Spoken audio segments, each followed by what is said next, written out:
The Women's Rights March of 2017 was one of the largest single-day protests in U.S. history. About 4.6 million total people across the United States participated in this protest. Not only in America did people march, about 5 million people total, including America, held the same event in different countries all over the world as well. More than 670 protests were held around the globe. The main protest took place in Washington, D.C. on January 21st, 2017, which 500,000 people attended.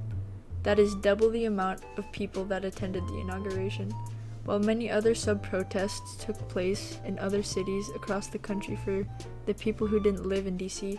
or couldn't travel there for the event. Some of the larger sub-protests took place in New York City, Seattle, Boston, Chicago, and Los Angeles. Note for Stacey, Olivia, don't read this. Add city attendance on screen here.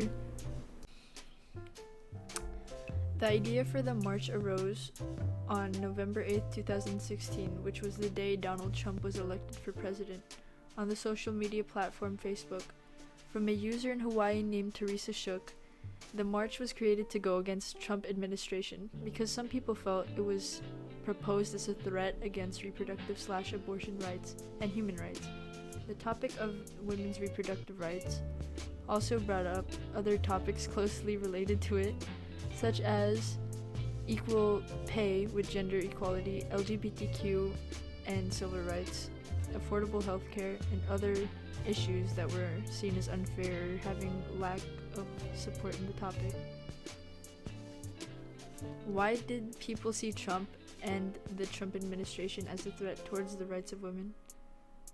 Around the same time of the election, videos from 2005 where Trump can be heard making certain offensive remarks about women resurfaced. This triggered worry from people around the country. Short clips from the video will be displayed on the screen now. I did try and she was married. It's huge news there. No, Nancy. Yeah. No, this was marriages, and I moved on her very heavily. In fact, I took her out furniture shopping.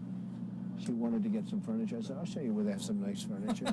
I took her out furniture. I moved on her like a but I couldn't get there, and she was married. And all of a sudden, I see her. She's now got the big phony and everything. She's totally changed her look. That's her with the gold.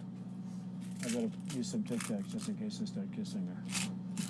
You know, I'm automatically attracted to beautiful. I just start kissing them. It's like a magnet. You just kiss. I don't even wait. And when you're a star, they let you do it. You can do anything. Whatever you want. Grab them by the.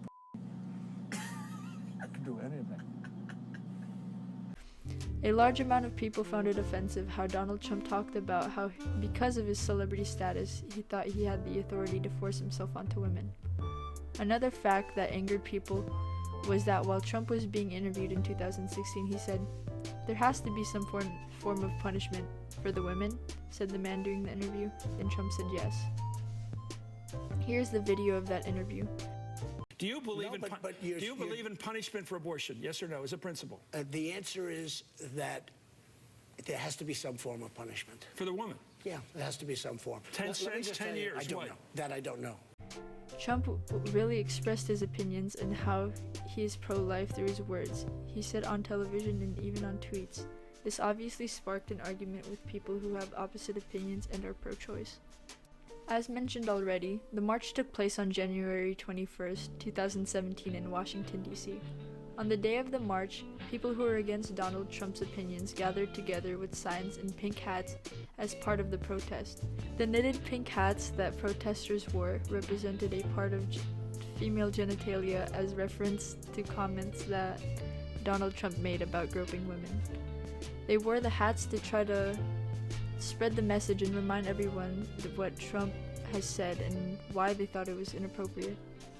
You will notice a ton of signs from the pictures of the protests say sentences like, "Women's rights are human rights," and "My body, my choice." The protesters held these signs up to show that they didn't want their abortion rights taken away. As a result of the march, the protesters spread awareness about the seen gender inequalities. Abortions were not banned, assuming the reason was because, a large amount of people were against it at the time. The act of protesting was very brave because speaking out your opinion, no matter where your views stand, is very hard to do. especially when speaking against a figure with more power than you. The women who wanted their voice heard did not stop until they made it clear to everyone around them that they were going to fight to get what they wanted. It seemed extremely empowering for many women around the world, or feminists in general.